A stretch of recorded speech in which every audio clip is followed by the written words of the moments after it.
We Can Do It! Programang hatid ay kwentong buhay na puno ng inspirasyon at aral mula sa ating mga kababayan worldwide. We Can Do It! Dito lang sa inyong 702 DZAS, FEBC Radio TV.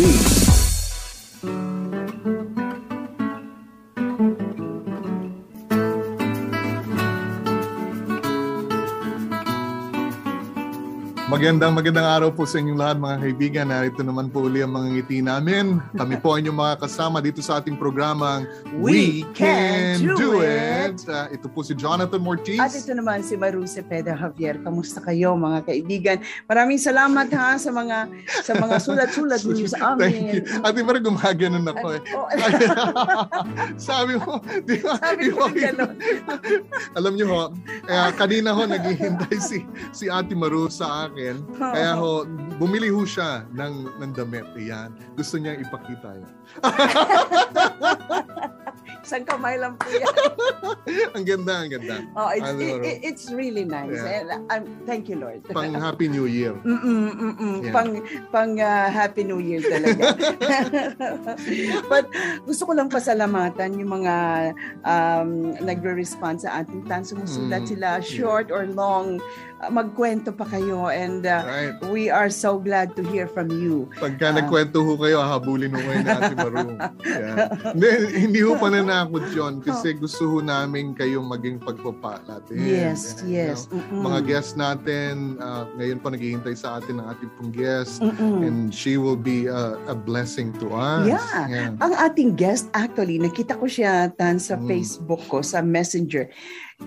Every day nagpapadala siya ng mga devotional thoughts. And every day talaga, walang patid dito. And I'm so blessed. I said, this lady is so close with the Lord.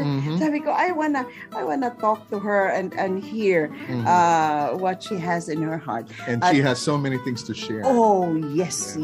So, stay tuned lang po kayo up to madali lang naman, 30 minutes naman ang program natin. I know, ganun mo kabilis. Oo. Kaya, please, thank you. Thank you for joining us and continue to pray for us also. Kasi kailangan din namin ng prayers. Yes.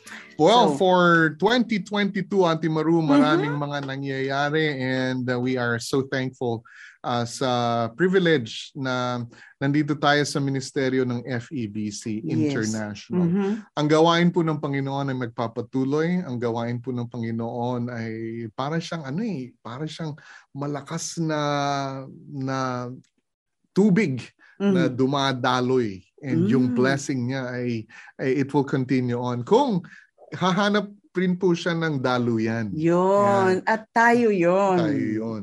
Naalala ko tuloy yung kanta sa Papuri. Ng daluyan. Daluyan mo. Ayan. Tararara. Ayun. That's right. Ang Diyos po ay flowing ang pagpapala. Ang naghahanap po siya ng daluyan. Kasi kung hindi tayo daluyan, maghahanap siya uli ng daluyan.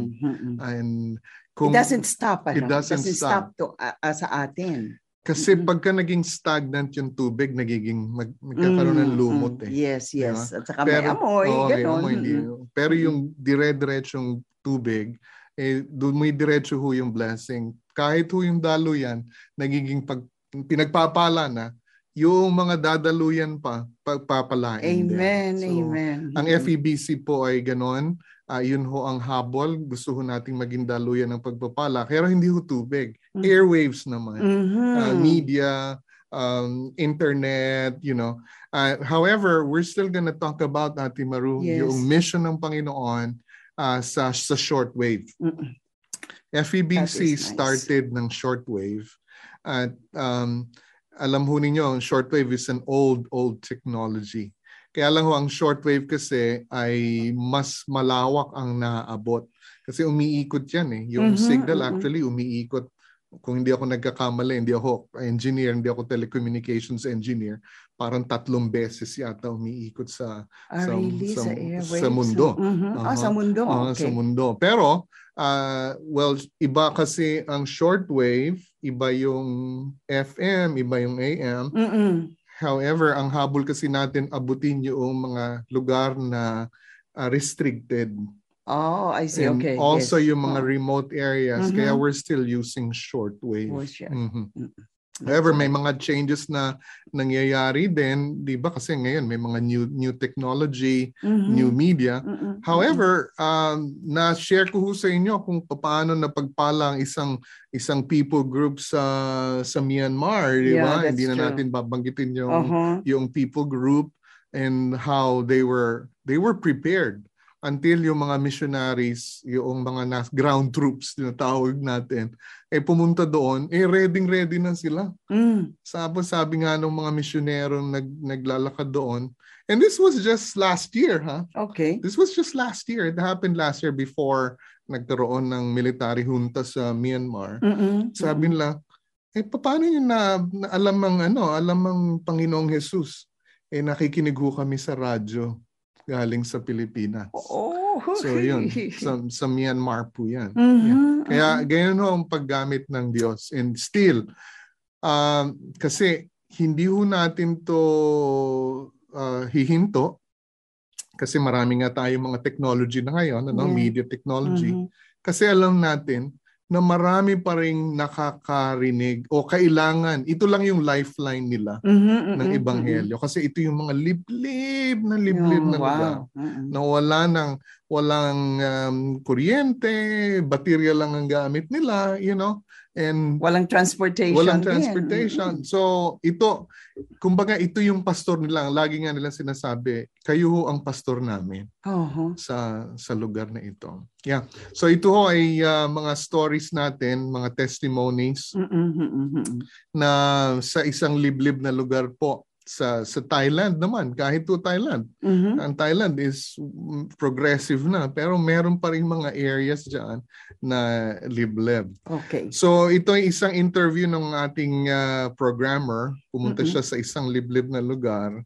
Sabi niya, paano nakakatulong sa iyo ang radyo? It helps me a lot about God. And God is a friend to me. Amen. When I'm uncomfortable, the radio helps me. Dati po siyang orphan as a child. Tapos 10 years ago, nag-immigrate siya sa isang lugar. Hindi na ho natin babanggitin yung lugar. Ito po sa Southeast Asia. I've been in the refugee camp for many years. Oh, wow. People say, I can't make money here doon sa lugar na yon, sa refugee camp. So nagpunta po siya, humingi siya ng tulong. Hindi pa siya Christian ito, sa mga Chinese mercenaries. At binigyan siya ng mga heroin. Alam mo yung area yan natin, Maruyo, yung tinatawag nating triangle yan. Okay. May areas dyan na punong-puno, madaling gumawa ng, may mga tanim ng opium. Oh, yan ang dyan. Kaya maraming mga drugs dyan. Wow. So, binigyan siya ng heroin. Sabi nga niya, when I took it, wala na daw siyang takot. However, tinulungan siya. By the way, he's a Mien people. And merong tumulong sa kanya na mga Hmong. Ang mga Hmong din, lagi nating binobroadcast yan. May broadcast tayo sa mga Hmong. Sabi niya, ay tulungan ka namin dahil meron kaming kakilalang mga Mien people. Nandiyan na siya. I've been now for 10 years now. And now he is listening to radio. Amen. Sa FEBC. Para sa mga Mien. Sabi niya ganon. I believe in God because I was taking too much drugs and it's destroying me. Wow. Until I lost my health, I couldn't do anything. So I went to the Christians and asked God for help. Then I have confessed my sins and welcomed Jesus into my life. Tapos may nagbigay ng radyo sa kanya. Nagbigay ng radyo.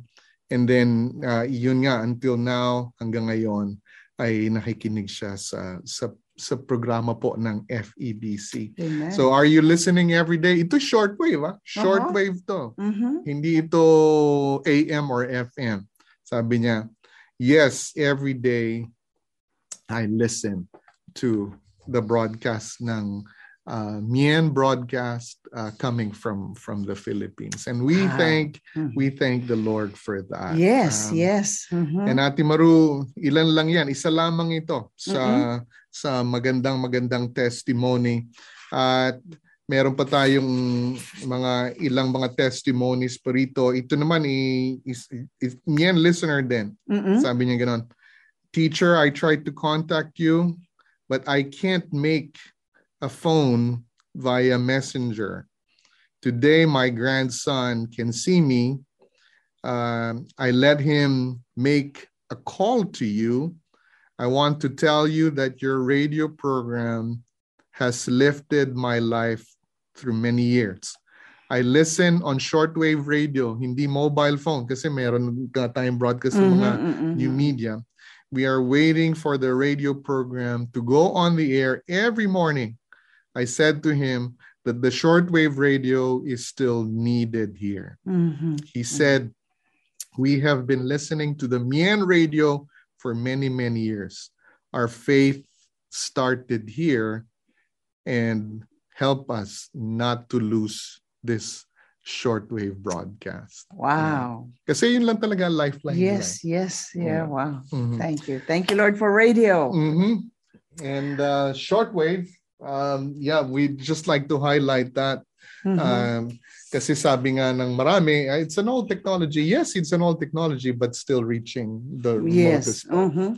You know, ang mission ng Panginoon, we can do it. We're gusto natin maging daluyan ng pagpapala as an organization, pero hindi ho dapat magtapos lang sa organisasyon. Tama. Ito po'y dapat magsimula sa buhay natin. Lahat po tayo kasama ho, tinatawag ng Panginoon sa gawain ng Panginoon. Mamaya yung guest natin, yun kasi nag-commit siya sa Panginoon para maglingkod sa Panginoon dahil dyan sa kaya niya kinuha itong kurso ito, gusto niya maglingkod sa Panginoon. That's true. You can do it. We can do it. Really, we can do it too. You can do it. We can do it. Really, we can do it too. Yes. Amen. Amen. Purihin ng Panginoon at He works in wonder in many, many ways na ang radyo po ay hanggang ngayon ginagamit pa rin ng ating Panginoon para to spread His word. And hindi ko talaga makalimutan, bringing Christ to the world through radio. Ngayon, hindi lang radyo. TV pa. Media, Facebook. Social media. Yes, yes. There's so many. Kaya, hindi na pwedeng rason na, kasi hindi ko nadinig ang ebanghelyo eh. Oo, kasi pero wala naman nagsabi sa akin, gano'n. Ate Maru, no? Kasi ang media ngayon nandyan na eh. It's in front of you, nasa ano na ho natin, nasa cellphone natin. Sa cellphone. Kaya nagiging maingay na rin. Tama. Napakagulo, napakaingay ng lahat ng mga naririnig. And, sabi nga natin, actually, totoo po yan, marami pong fake news. Yes, yes. Kaya dapat maging keen tayo na hanapin natin kung ano yung mga nagtuturo ng tama. Amen. Yeah. Amen. Nandito ang FEBC. Yes. We just want to offer that sa inyo. Amen. Okay. Ang ating guest ngayon is a second time because she has so many things to share and to bring honor and glory sa ating Panginoon. We invited her again to join us for that. Definitely. For the second time. Siya po ay guest natin last time. She is a dentist by profession, graduated at MCU in 1981, took the board exam of the same year, married to guwapong Mr. Darwin Bajado. Isang guest na rin natin yan. Guest din natin yan. Okay, and has been a missionary dentist since 1985 up to present. So, ngayon ay gusto ko siyang sabihin sa kanya na i-share niya ang kanyang mission as a dentist in many years, in many parts of Metro Manila. And then I know that you've been together in a mission also. So let's welcome back Doctora Melody Chapoco Bajado. Yay! Welcome back. Again, a great day because we have a great God. Yes, Amen. yes. Thank you once again for Amen. Doc, excited kami sa mission kasi ako hindi I've never been in a mission in a medical mission. Hindi pa. Ang mga mission na inaano ko mga crusades, you know, sa school, sa singer kasi. Oo, because I sing for the glory of God. Pero yung medical mission, hindi pa ako naka-experience. Yeah. So marami siguro din sa atin who has never been in a mission, in a medical mission. But maybe after hearing mamaya sa ikwento ni Doktora, ay magsasabi sila, ay sama na rin ako sa medical mission. Now, Doc, let's start doon sa FEBC kasi naging dentista ka sa FEBC. Doon ba nagsimula yung pagiging medical missionary mo? No. After graduation, 1981, nag-practice na ako. Mayroong private clinic. And then, may nag-invite sa akin na mag-mission sa Cotabato and Davao, UCCP mismo.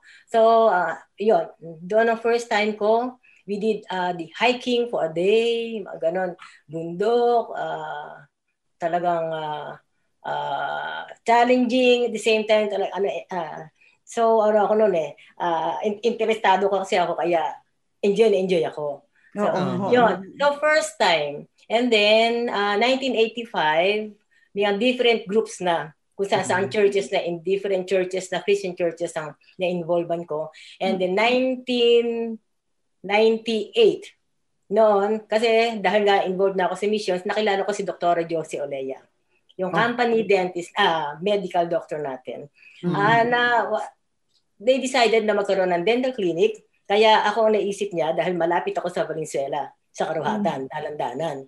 Tama. Yun, I was hired as sabihin natin hindi hired, kundi, hindi man, volunteer. Somehow, nag-serve sa FEBC for 2 years. Nung panahon ni Pastor, Kuya Kaloy Peña. Okay. Okay. Until na siya ay punta ng Singapore, kaya nag-abot pa kami ni Kuya Dan Cura. 2 years yon, nag-retrench kasi sa FEBC, kaya natanggal na rin ang clinic, wala na rin ang clinic at that time. But still, I got involved sa different mission groups in different, dito sa buong Pilipinas, almost narating ko na. Pati Basilan, Zamboanga. At nung nasa FEBC ako sa HRD, na? Kay Ate Kininang Miriam Perez. Sa DZAS din. Napunta kami ng Basilan. Opo. Ate Maroon, sabi ka? Binabati mo sabi ko, Ate Mingy, namimiss ko yan.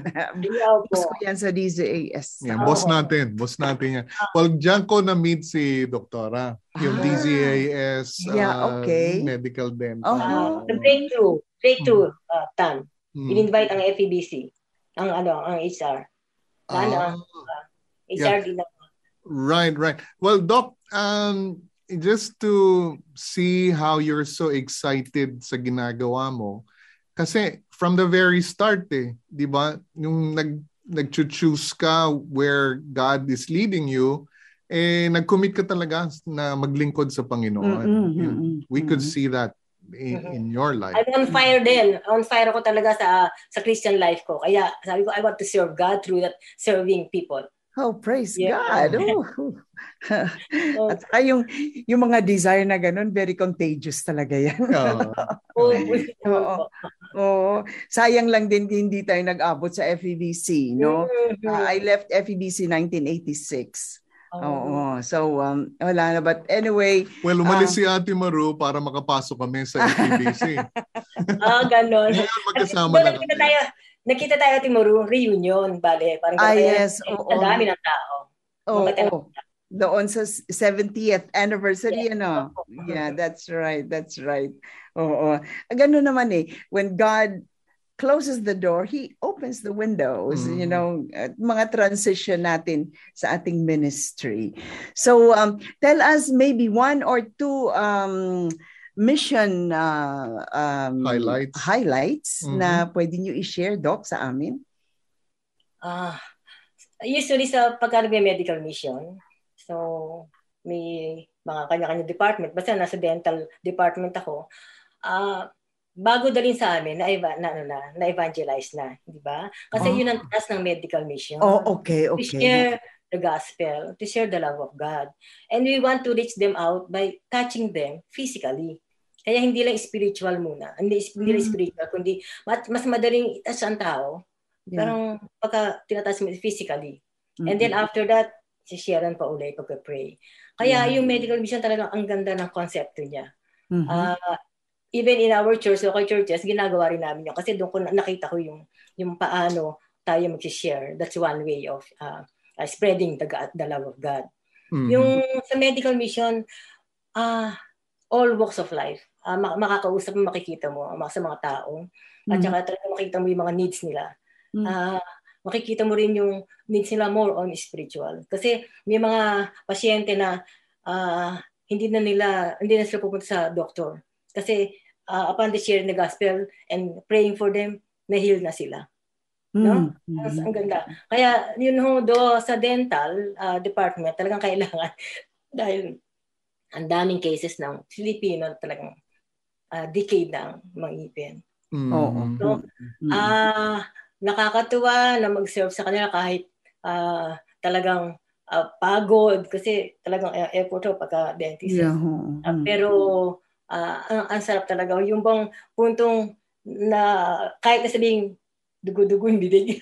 Sorry. Tapos ikodo ng bibig. Pero mga nakangiti kasi nabili sila, natanggalin sila akong ngipin na magdamag, hindi ako nakakatulog, gano'n yan dati. Pero pa rin akong cases na yung mga sabihin natin abnormal ng mga pasyente. Kasi siyempre kakulangan na rin ng mga pamilya, kaya hindi nila madala sa mga special clinics. Kasi na treatment. Dadalhin doon, talagang in-handle ko po.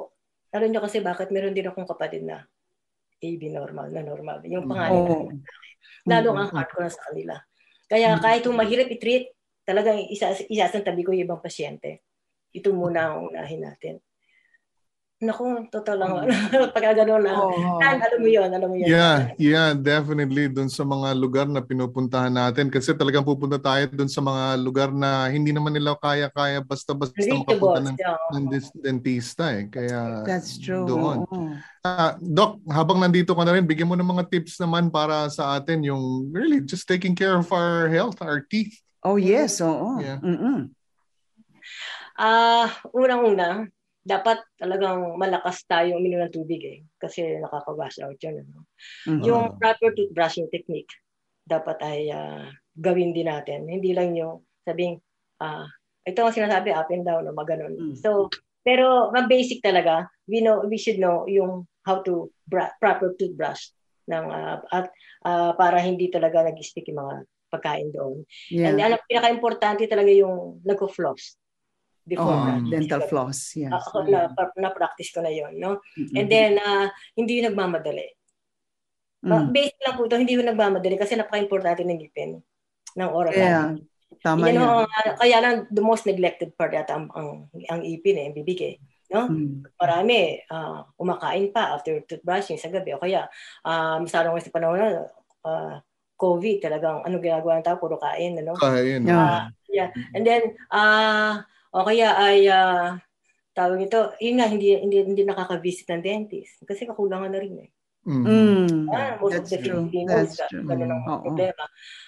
Meron di mga Filipinos pa rin talagang hindi nakaka-toothbrush ng 3 times a day o walang toothbrush. O kaya meron pa ako nadidinig, naghihiraman pa ng toothbrush. Talagang napaka-importante po ng ngipin. Hindi sa medical mission, ang ginagawa namin ay puro extraction kasi yun ang magagawa lang talaga. Kailangan yun lang ang easiest the way we can do. Pero kung maaari na sana ma-save pa. Hindi denture ang solusyon pagka third factor, ang importante sa ngipin is mastication to digest the food. Di ba? Yan ang first step ng digestion. And then second, yung phonetics, yung pagsasalita natin. Importante din yan. And then third pa lang aesthetics. Kaya lang kasi, ang nangyayari sa Pilipino, bunutin na lang, then denture na lang kami. And most of the time, front lang kasi yun nakikita. Pero yung the rest, the rest. Okay. So anyways, gusto ko lang i-share na paano ko naging yung sa mission, sa missionary na rin, sa practice ko. Yeah. Before hindi ako sabihin, mahihayin ako mag-share. Maaaring pwede natatakot ako mag-share ng gospel. Pero ngayon talagang openly, talagang intentional. I have to share the gospel. Captured audience mo eh. Gano'n na. Nag-mission tayo, no? Oo. At nag-high blood ka pa nga nun, no? Tanda ko pa. I know. And then, ang ginagawa ko, binibigyan ko sila ng written instructions, how to take good care of yung binunit ng ngipin.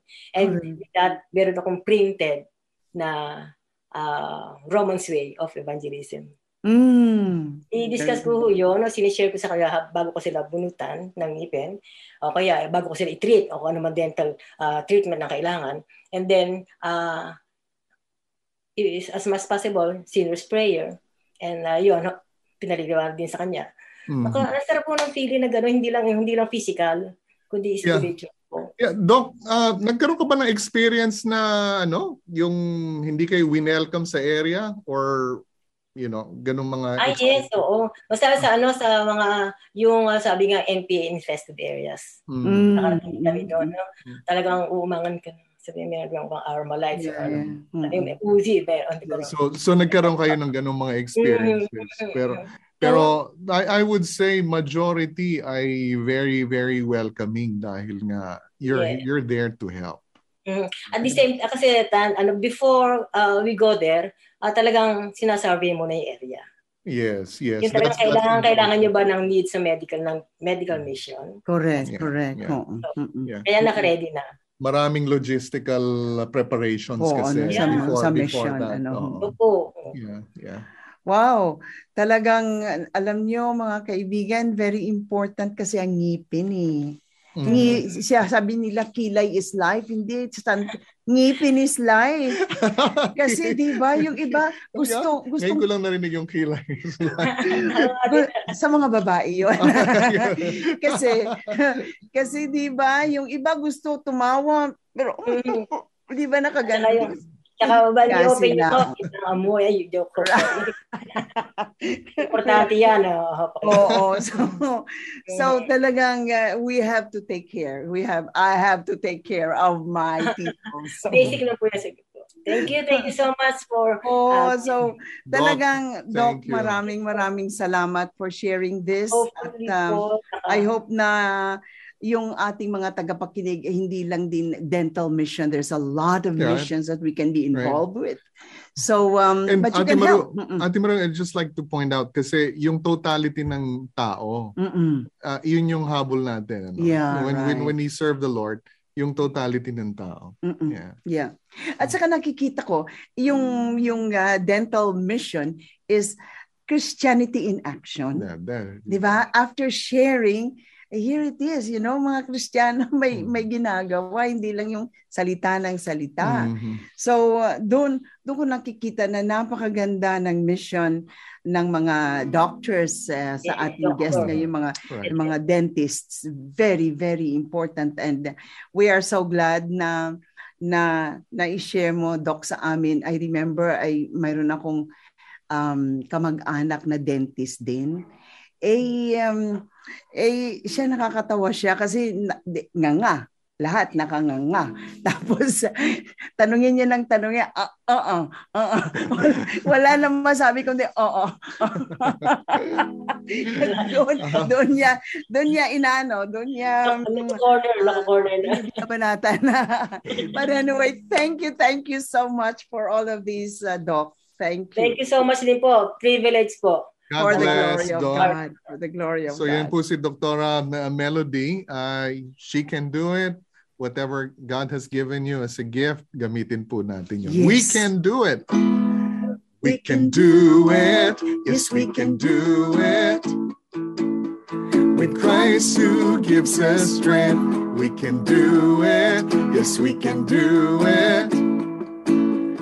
With Christ who gives us strength. Ito po ang programang We Can Do It, napapakinggan sa FEBC Radio TV at napapanood sa Facebook Live at YouTube channel ng 702 DZAS FEBC Radio TV, gayon din sa channel 185 sa GCTV. Kami po yung magpapaalam na God bless. God bless, and see you again next Sunday. Same time, same station. God bless us all. Bye-bye. Bye-bye. Inyong narinig ang We Can Do It dito lamang sa inyong 702 DZAS FEBC Radio TV, agapay ng sambayanan.